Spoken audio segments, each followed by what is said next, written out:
How are you? Welcome to my kitchen again. Today I want to cook Italian history for you. And that's very possible because the Italians are really some of the most sophisticated and oldest cooks in the world. As a matter of fact, the very first cookbook ever to be written out was supposedly written out in 79 AD by an Italian, a good Roman.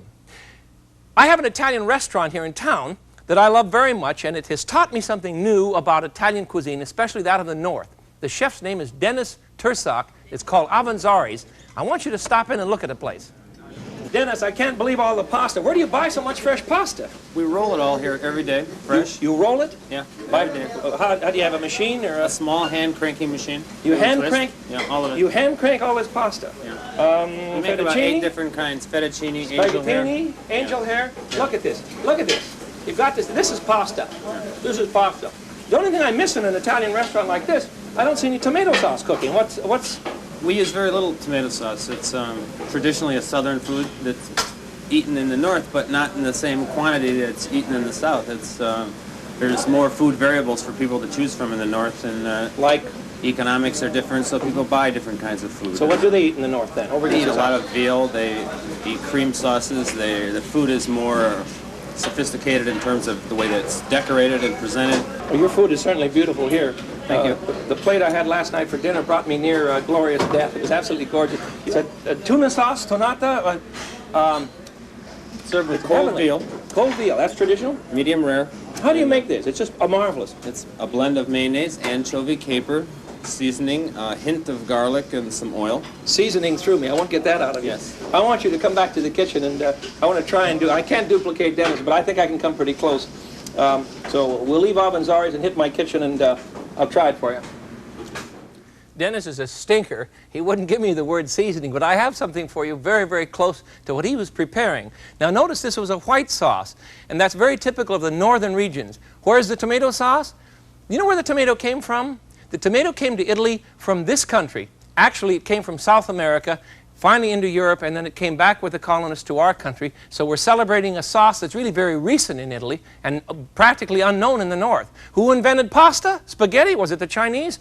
No. We found in the ruins of Pompeii, which predate Marco Polo's trip to China, a spaghetti machine, which means that Marco Polo found pasta in China, but when he came back to Venice, the northern region, he knew nothing about the fact that the Italians in the south had been eating pasta for a couple of 100 years. So the Italians and the Chinese invented it quite independently of one another. You see, eating Italian history is a great deal of fun.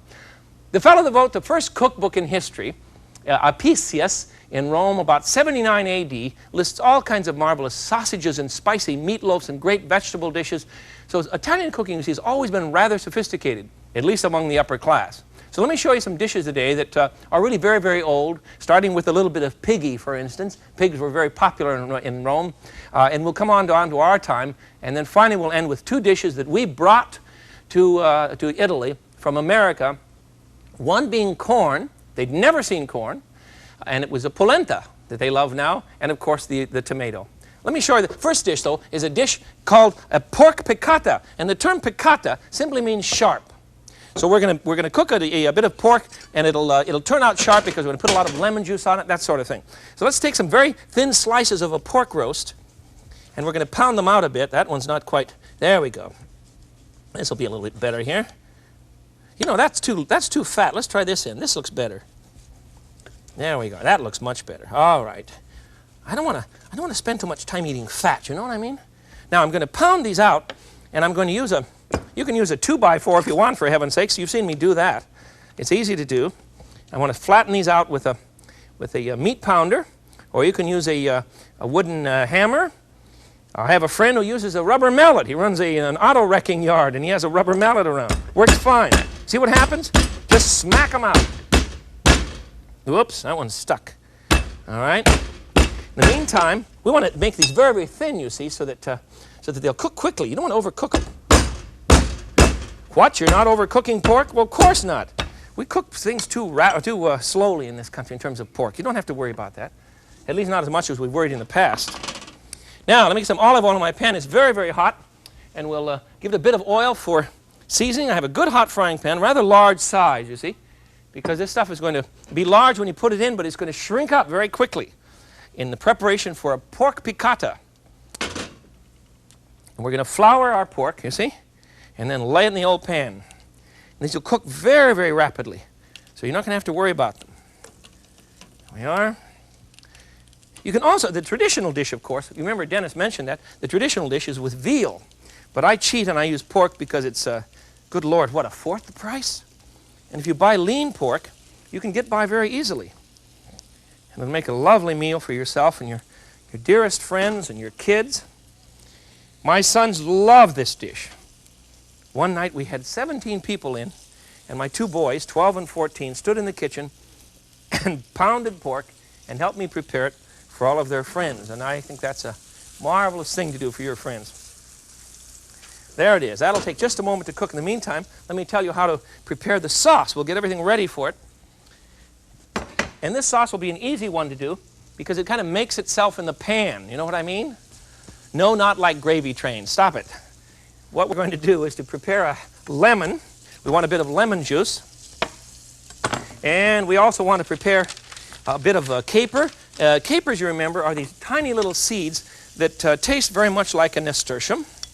And you can buy, I have very tiny ones here. They're expensive, and you can avoid these if you'd like in terms of, avoiding your high costly dish. You can remove them, and the dish is still going to be lovely. No problem. Those are ready to turn. It doesn't take a long time, does it? Of course, I have a very hot stove here. There we are. See, they're just beginning to brown, and that's really all you want. Lost one. Just like your kitchen, huh? All right. Into our pan, I'm going to put a bit of garlic. I'm going to squeeze a clove of garlic right into the oil and let them cook in this for a moment. And I'm also going to add the juice of, once this is cooked on the other side, the juice of half a lemon. Not quite yet. There we are. There it goes. 1/2 of a lemon. Isn't that a marvelous gadget, that lemon reamer? I love it. We need a lot of pepper. You have to work in a hurry now or you're going to lose the sauce, you see. The pan's hot. Get some pepper in here. The flour will thicken up and make a nice sauce. So let's get it out of the pan right now. That is to say the meat, not the sauce. Let the sauce reduce. The piccata comes from the lemon. You see? I'm going to save this aside, and then we'll finish our sauce in the pan, which simply means we're going to add some white wine and some capers, and we have it. Let that reduce. That's what all the bubbling means, you see. And some capers. There we go. Cook that down just a hair. There, reduction simply means that you're allowing the normal juices in the pan to cook down a bit. Makes them very rich. There it is. The dish is done. Put the meat back in the pan. Let me show you what it looks like now when we're ready to serve it. Pork piccata. You ready? This is lovely. Slide these right on onto the pan. And there you are. You got the recipe? Pound your pork flat. Dip it in flour. Dredge it in flour. Put it on the old burner. Fry it well in olive oil just for a few minutes on each side. And then we're going to add a little bit of lemon juice to the pan. A bit of white wine. A shot of garlic. Shake it around. Remove the meat onto another plate, you see. Then add some a little more wine to your pan and some capers. A bit of pepper. And you're all set with a pork piccata from Italy. And we'll put that forth as our first Italian presentation. No tomato sauce. It's from the north, you see? No tomato sauce at all. I get tired of going into a restaurant and having the same thing. Everything looks like a big stack of lasagna, and that's not the point here. I have an aunt in Brooklyn. Actually, she's my sister, my wife's aunt. That's who she is. Susie's her name. And she's an Italian in Brooklyn, and she has a marvelous recipe for something she calls peas and macaroni. Sounds plebeian, doesn't it? But watch this. It's really very, very good. First of all, she puts a bit of oil and garlic into a pan.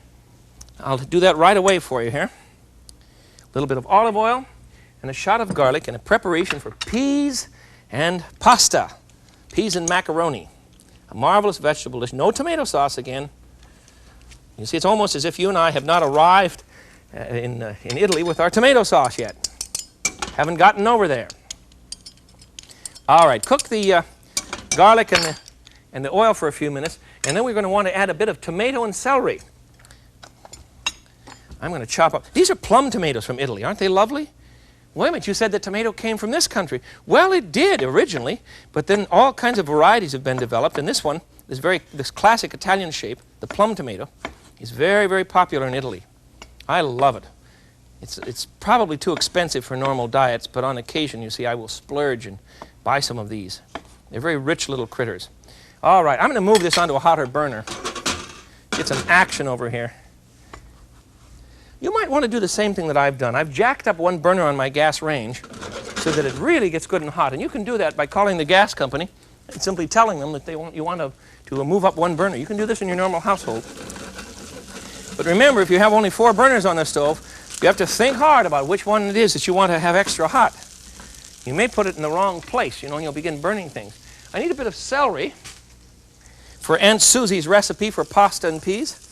And we'll cook that for a few minutes until the tomatoes collapse.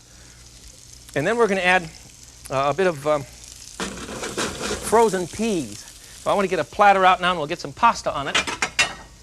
I've pre-cooked my pasta. My pasta is all ready to go. So all I need to do is to put some in a basket. And then we'll dip it into boiling water and have it ready to go on our platter. Have you tried that trick? Works very well. Works very well. Alrighty, here we go into the kettle. We better put the peas in first, huh? Let's put the peas in our pan first. These are frozen peas. We're going to add them to tomatoes and celery. You would cook this much longer than I have, of course, so that you'll get a nice blending of flavors. But I don't want to bore you with time today. I want to cook some good things for you. I have in my pan now garlic and oil. I sauteed some tomatoes and celery.